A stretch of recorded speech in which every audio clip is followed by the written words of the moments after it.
আধার কার্ডে নতুন নিয়ম চালু করা হয়েছে, যেখানে আধার কার্ড ভেরিফিকেশন করা হবে পাসপোর্টের মতো।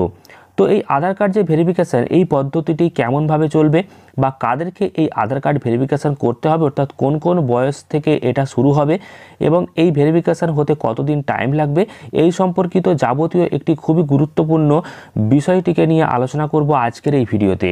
ভিডিওটি শেষ পর্যন্ত অবশ্যই দেখবেন। তার আগে ভিডিওটিকে লাইক করুন এবং পরবর্তী গুরুত্বপূর্ণ ভিডিওর আপডেট পেতে চ্যানেলটিকে সাবস্ক্রাইব করে পাশের বেল আইকনে অল প্রেস করে রাখুন। আপনারা অন স্ক্রিন দেখতে পাচ্ছেন, আসতে চলেছে নয়া নিয়ম। পাসপোর্টের মতো ভেরিফিকেশন হবে আধার কার্ডের। সময় লাগবে 180 দিন, অর্থাৎ 6 মাস কিন্তু সময় লাগবে। তো দেখুন কি বলা হয়েছে, আমাদের দেশে একটি গুরুত্বপূর্ণ নথি হিসেবে ব্যবহৃত করা হয় আধার কার্ডকে। এই অবস্থায় এই নথির প্রসঙ্গে প্রায় বিভিন্ন নিয়ম জারি করা হয় সরকারের তরফ থেকে। মূলত সমগ্র বিষয়টিতে স্বচ্ছতা বজায় রাখার জন্যই এই পদক্ষেপগুলি গ্রহণ করা হয়।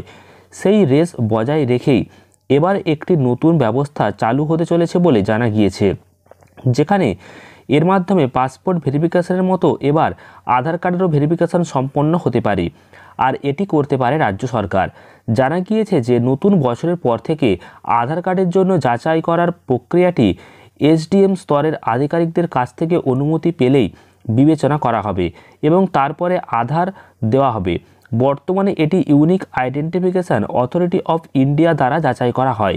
এদিকে এই নতুন প্রক্রিয়াটি ইতিমধ্যেই উত্তরপ্রদেশে কার্যকর করা হয়েছে বলে খবর মিলেছে। এছাড়াও জানিয়ে রাখি যে এই প্রক্রিয়াটি শুধুমাত্র 18 বছরের বেশি বয়সী ব্যক্তিদের জন্য লাগু করা হবে।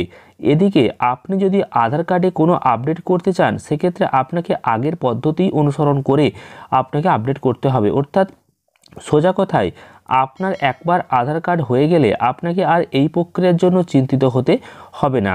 কত সময় লাগবে না, আধার কার্ডে তৈরি নতুন এই প্রক্রিয়া কার্যকর করার জন্য নতুন করে আধার ইস্যু হতে প্রায় 6 মাস অর্থাৎ 180 দিন সময় লাগবে।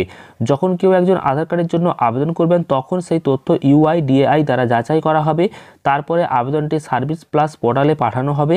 সেই পোর্টালে প্রাপ্ত আবেদনগুলি এসডিএম দ্বারা ভেরিফিকেশন করা হবে। তবে ওই ভেরিফিকেশনের সময়ে যদি কোনো নথি বা তথ্য ভুল বা সন্দেহজনক কিছু পাওয়া যায়, সেক্ষেত্রে সংশ্লিষ্ট আবেদনপত্রটি প্রত্যাখ্যান অর্থাৎ বাতিল করা হবে। এর পাশাপাশি ব্যক্তির শারীরিক যাচাইয়ের জন্য ঘটনাস্থলে উপস্থিত থাকাটাও বাধ্যতামূলক। এমত অবস্থায় অনুমান করা হচ্ছে যে এহেন প্রক্রিয়ার ফলে আধার কার্ড সংক্রান্ত জালিয়াতি বন্ধ করা যাবে, কারণ অনেকেই জাল আধার কার্ড তৈরি করে বিভিন্ন রকম সুবিধা গ্রহণ করে, এমনকি প্রতারণার সাথেও কিন্তু যুক্ত হয়। সেই কারণেই এই রকম নতুন একটি পদ্ধতি নিয়ে আসা হচ্ছে। তো এবার ব্যাপারটাকে যদি আপনাদেরকে বুঝিয়ে বলি, তাহলে সেটা হলো পাসপোর্ট তৈরি যখন আপনারা করেন, সেটা যেমন সিকিউরিটি মেনটেন করে তৈরি করা হয়, বহু সিকিউরিটি মেনটেন করে অফিসে গিয়ে আপনাকে দেখে তারপর কিন্তু আপনার হাতে পাসপোর্ট দেওয়া হয় এবং আপনাকে যাবতীয় প্রশ্ন করা হয়। কিন্তু আধার কার্ড এখন কিন্তু জানেন যে যে কেউ বানিয়ে দিচ্ছে এবং আপনি সে খুব সহজে আধার কার্ড পেয়ে যাচ্ছেন। তো এবার আধার কার্ড বানাতে গেলে নতুন যারা আধার কার্ড বানাবেন তাদেরকে কিন্তু প্রায় 6 মাস হাতে রাখতে হবে সময়। কারণ আজকে যদি আপনি আবেদন করেন, তাহলে 180 দিন সময় লাগবে আপনার আধার কার্ডটি তৈরি হতে। ইউআইডিএআই যে সংস্থা, সেই সংস্থা কিন্তু আগে আধার কার্ড তৈরি করছিল। তো সেই সংস্থা কিন্তু এবার থেকে আর কাজ করবে না। তার সাথে কিন্তু এসডিএম স্তরের আধিকারিকরা, অর্থাৎ একদম সামনাসামনি অফিসিয়াল যে অথরিটি রয়েছে, তারা কিন্তু এসে এই জিনিসটি দেখবে এবং তারা ভেরিফিকেশান করবে যে অরিজিনালি আপনি কিনা বা আপনার নামে আধার কার্ড হচ্ছে কিনা। তো এইভাবে আপনাকে যাচাই করে আপনাকে কিন্তু আধার কার্ডটি দেওয়া হবে। তার জন্যই ভেরিফিকেশানের কথাটি বলা হয়েছে। এবং আধার কার্ডে যে ভেরিফিকেশান চালু, সেটা হচ্ছে যারা নতুন করে আধার কার্ড বানাবেন তাদের জন্য এই নতুন নিয়ম চালু হবে খুব শীঘ্রই, নতুন বছর থেকেই হয়ে যাবে। আর এবার অনেকের মনের মধ্যে প্রশ্ন থাকবে যে আমার আধার কার্ড তৈরি হয়ে গেছে, তাহলে কি ভেরিফিকেশান করতে হবে? তাহলে কোনো রকম ভেরিফিকেশানের প্রয়োজন নেই। আপনার যদি আধার কার্ড একবার তৈরি হয়ে থাকে তাহলে কোনো অসুবিধা নেই। এবার থেকে যারা নতুন আধার কার্ড বানাবেন, নতুন নিয়ম খুব শীঘ্রই আসতে চলেছে, যেখানে কিন্তু ভেরিফিকেশান হবে, আপনাকে ভালোভাবে যাচাই করে তারপর আপনার আধার কার্ডটি আপনাকে দেয়া হবে। অর্থাৎ আপনারা আশা করি বুঝতে পেরেছেন। কোনো প্রশ্ন থাকলে কমেন্ট করে জানাবেন। এই ধরনের গুরুত্বপূর্ণ আপডেটগুলি পেতে চ্যানেলটিকে সাবস্ক্রাইব করে পাশের বেল আইকনে অল প্রেস করে রাখবেন।